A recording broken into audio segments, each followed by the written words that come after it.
What's up, everybody? This is Eli the Curry bringing you this quick informational video about how to make reads in fighting games. The game that I'm going to be showing you all is Street Fighter V.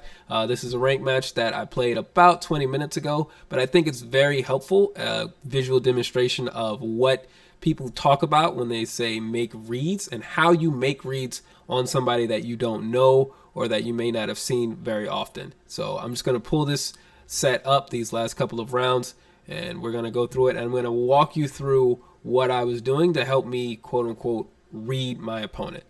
So we're going to pull up the set right now. As you see, we are in round number 2, and right now we're just going to watch round number 2, okay? I'm not going to say anything, I'm not going to tell you anything. I just want you to watch round number 2 and try to pay attention and see what you see, but for now, just watch, all right?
Okay, so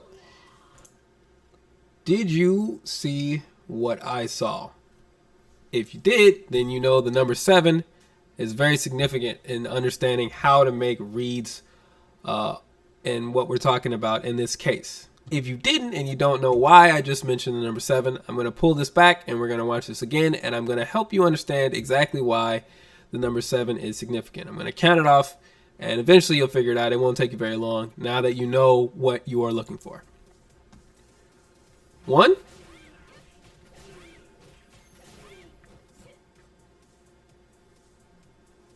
2,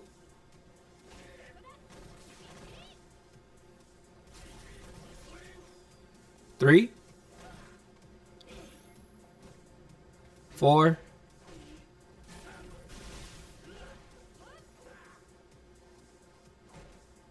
5,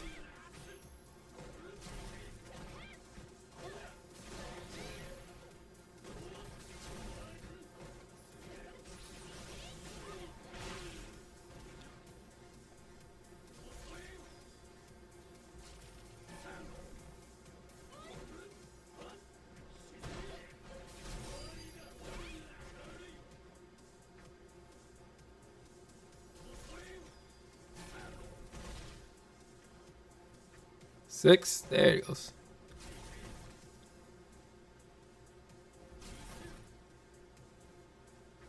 And 7, right? 7 forward dashes specifically. And I actually think that there might have been another one. I think I missed one. But we're not going to linger over whether or not there was. I think there was an 8th one, but we're not going to linger on that. The point of this is I was just counting how many times my opponent dashed toward me in the round, right? Now, I haven't shown you round number 1, which my opponent won, and you may be wondering why that is. Well, it's because they only needed to dash in once. They got in, they put me in the corner, and I lost that round. You see both CFNs. You can go look that round up if you want. I have nothing to hide. The point of this video is to reveal to you that a lot of the reads that you see people make are just simple arithmetic. Counting how many times an opponent will dash at you, counting how many times an opponent will tech if they're in a -2 situation, such as after Laura's light punch bull tackle, or after a knockdown where you get guaranteed advantage, something like Sakura's heavy punch uppercut where she's guaranteed a dash up and plus frames.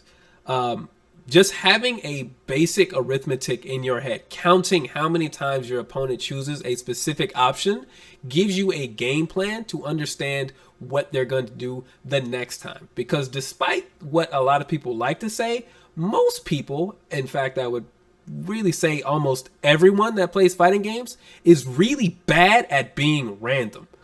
Most people can't actually be random if their life depended on it. They're actually structured. The thing is, the structure is often not what we anticipate, or at least it's not as logical or as efficient as we would want it to be. And a lot of people call that random, but it's really not. So this is just something that I see a lot. People ask me this in streams. I see it a lot in other people's streams. I hear it on Twitter and etc. Something that a lot of people are trying to figure out. And I think it transcends all fighting games. I think you see something like this happening in pretty much any fighting game, probably pretty much any competition you could think of.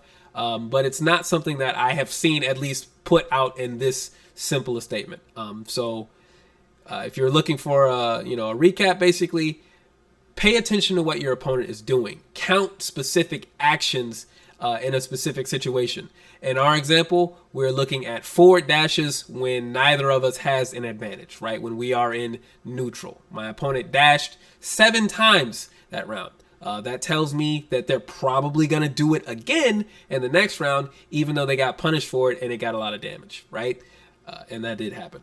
But that is something that I look to do in every single fighting game. I look to do it against every single person that I play against. Obviously, other people, the best players in the world are better at hiding it. But for the rank up purposes, and I think for a lot of intermediate and beginner players, this is a very simple task, but one that will greatly help you improve and understand how to get around the idea of neutral, how to understand what your opponent is doing and how you can counter those options. Because once you have an idea about what they are going to do, then you can go into training mode to figure out what you should do and practice actually doing it. And when you put it all together, it looks like something good, and it looks like you know how to play the game. So hopefully this isn't too long. Hopefully this all gets through to you all. Again, I apologize for being sick. But yeah, make reads, play better, and it'll be fun.